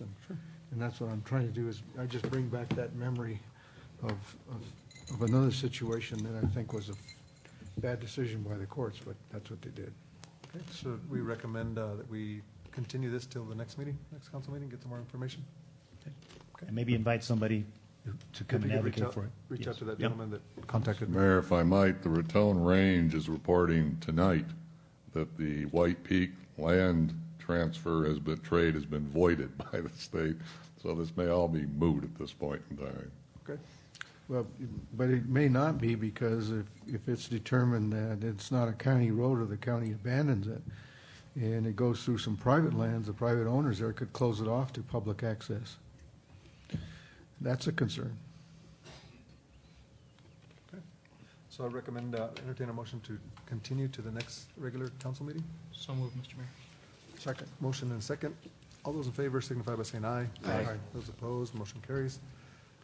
Next item, discussion and possible action to amend the town's legislative priorities to support House Bill 222 and Senate Bill 164, amending the state water leasing statute that is conditions precedent in the Abate the Water Settlement Act of 2010. I believe this is the one I'll be attending tomorrow, Brian? Is this the legislative? Yeah, this would be the bill. It's the House version is in committee tomorrow morning at 8:30. The Senate bill was supposed to be in committee this afternoon. They were third on the list at 2 o'clock, and I've not heard from anyone who was there what happened or even if they got on to be heard. Let me ask questions. I've looked at both of these bills. Is this bill in the Rules Committee tomorrow morning? Tomorrow morning, it's in the Agricultural Committee. So is rule germane? Did they get a letter from the governor? I don't know. Because I looked at this bill, there's no money in it. And so it's not germane to this session. So unless the governor agreed to, send a letter down to look at it, it's not germane. Well, I understand that, Councilman, and I agree with that. It makes sense to me, and I have not seen the letter that the governor would have authorized this, because it's relative to some settlements in not only Abeta but Amit, and they are both time sensitive. So this is a key part of the Abeta settlement package, so it would not be surprising, given the strong support from the state engineer's office that they've imposed on the governor's office, to get that letter. Brian, Councilmember Peralta, would this, it may have some implications to the time-sensitive earmark that the state is supposed to give by 2017. And I understand that. All I'm trying to say is that having been there and having to rule on some of these issues, it's just that it needs to be germane, or they're going to leave it sitting on the table in agriculture. And I support these two pieces of legislation strongly, because they are very important to the settlement. And there's nothing in here that's controversial to most of us who've worked with the settlement. But I just don't want to have it sit there and end up in 10 days sitting there. Well, I understand that, and the only solace I could offer is that it's in front of both houses, and they're acting as though they have the letter from the governor and are proceeding. Of course, that may just be an irrational act. Now, I did get a call from the governor of the Pueblo and Gilbert Suazo and Mr. Nelson Cordova, expressing their concern that El Prado's Water and Sanitation is filing an amendment that they are adamantly opposing. So, and I believe you're recommending that we oppose that as well. Well, I don't think the amendment is necessary. It just muddies the water, so to speak, and it makes this bill harder to pass. We're talking about a Section C in this bill, which the El Prado Water and Sanitation District is saying does not cover them, and they want an amendment that specifically covers them. The position of the state engineer's office is that C is broad enough to cover the sanitation district, and there's no amendment needed. So I don't see any reason to support anything that might derail the passage of this, given the time-sensitive nature of this and the huge amount of goodwill and, for that matter, dollars that are to be invested if we can get past this point and into the implementation process. And based on my conversation with the Pueblo, they expressed the same thing, that El Prado's concerns were already implemented in it, and there was no need to to file an amendment, so. Entertain a motion to approve. So moved. Second. Motion and a second. Any further discussion? All those in favor signify by saying aye. Aye. Those opposed, motion carries. Next, we will go to item E, discussion and possible direction to staff to work with Taos County to prepare bring back for council action an extended scope of the mission and community hospital study committee. Wow. Must be the end of the night. Councilmember Silva, you requested that this be on the agenda. I believe that your intent was to, because this has brought a lot of issues to the forefront, that we should extend the scope, extending the scope and mission of the community hospital study. Councilmember Silva. That's correct, Mr. Mayor. Basically, you know, when this was first initiated, I think that the board of the hospital, quite frankly, was maybe not accepting and maybe felt a little offended that we're going to be maybe peeking over their shoulders. And after a few months, several months and several meetings, a question I asked of a couple of board members, one of them Gus Cordova and Dr. Ismael, they both indicated that it has been very beneficial to the board, and they value the input from the community, and they feel like now that they're starting to connect with community and have that engagement. And so in the last meeting, one of the ideas was, especially with what's happening in healthcare and what's coming out of the legislature and the uncertainty with the Obamacare, and it was decided that perhaps this study committee remain intact and continue to meet monthly. And so one of the ideas is that along with Taos County, that we pass a joint resolution supporting that initiative. And also with that is there was a needs assessment that was questioned, and how do we incorporate that. And so the idea about this committee not only just looking at hospitals' needs, but looking at health. And it reminded me of one of the issues that Councilman Gonzalez brought up a while back with regards to child obesity, and how we should take care of that and be proactive and try to address those issues. So along with others, I mean, just oncology, pediatrics, just mental health. So it was a motion was made actually by myself on the last meeting to change the name of this study committee to Taos Health Study Committee. So that's why we bring it forward. We would wish that the council would support moving forward and making sure that this committee continues to meet indefinitely for and in the best interest of our community. Would they have a problem with maybe the Taos Health Advisory Committee rather than the study committee? I'm sure that can be amended. Yeah, it seems like that has a more of a, that they're there to give advice to, Sure. Based on community needs and stuff. Okay. Council members, any questions?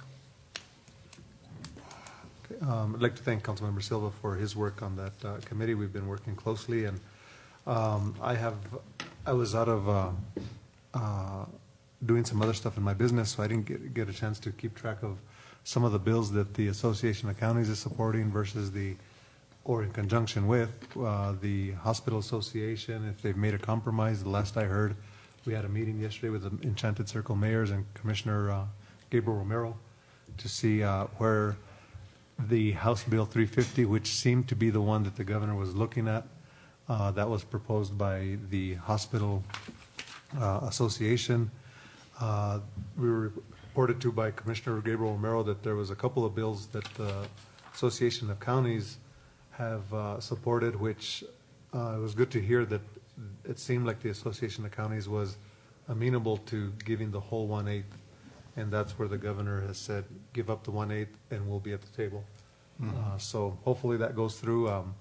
But I'd like to thank Councilmember Silva for his work on that hospital study committee. Thank you, Mayor. The Senate, yesterday, the chairman and the sponsor of the bill met to work out some issues, and it was supposed to be presented before the PAC committee today, which is Public Affairs Committee today, this afternoon. Rick, have you heard anything from Santa Fe on that? On 268? We had a teleconference today with the Association of Counties to submit an official position, and that was about 2 o'clock, and I haven't heard anything since then. I believe the committee was meeting about 2 o'clock. For who knows how long, right? Okay, I just thought maybe you'd heard something back from yet. Okay. What was the final Association of Counties position to allow the 1/8? I mean, I heard a story about that that through the weekend. That was kind of their feeling, but it wasn't solidified. Unfortunately, there was a compromise in the language, and I was not able to attend. According to Commissioner Romero, that they were amenable. They had pretty much proposed 1/16, but now they're at the table anywhere from 1/16 to the full 1/8. So that was good news to us, that the Association of Counties, and it appears that Taos County is supportive of the full 1/8, is what I've been told. So I'm not sure which bill is going to be the final one. I think there's a lot of them flying in different It's directions. 268. Yeah, 268, and I have no idea what the status is of House Bill 350. If they've already given up on that based on the compromise that may be given on 268. No, what they will do is if they come to agreement on 268, they'll take 350 and amend it to look just like 268 so they don't have to cross. Okay. Mr. Mayor, if I could, let me go back to the previous one, and just to inform you that the governor did give an executive message number 60 to make germane the water bills. So they are germane to the session now. Okay. Okay, so entertain a motion to direct staff to work with Taos County to prepare and bring back a council action resolution extending the scope and mission of the Community Hospital Study Committee with I would advise that it's the Community Hospital Advisory Committee. So moved. Excuse me, Mr. Mayor. We were thinking about the Taos Health study, but it's so maybe the Taos Health Advisory Committee? Yeah, Taos Health Advisory. Is that good with your motion? Motion, is there a second? Second. All those in favor signify by saying aye. Aye. Those opposed, motion carries. Next, we will go to executive session, and the executive session is to discuss pending or threatened litigation with Taos County pursuant to the Mexico statutes, and I don't have those with me, but no action will be taken. So It's moved. just for motion, is there a second? Second. And a second, all those in favor signify by saying aye. Aye. Those opposed, motion carries. We will be in executive session, hopefully very, very brief. Or I'm leaving. Yeah.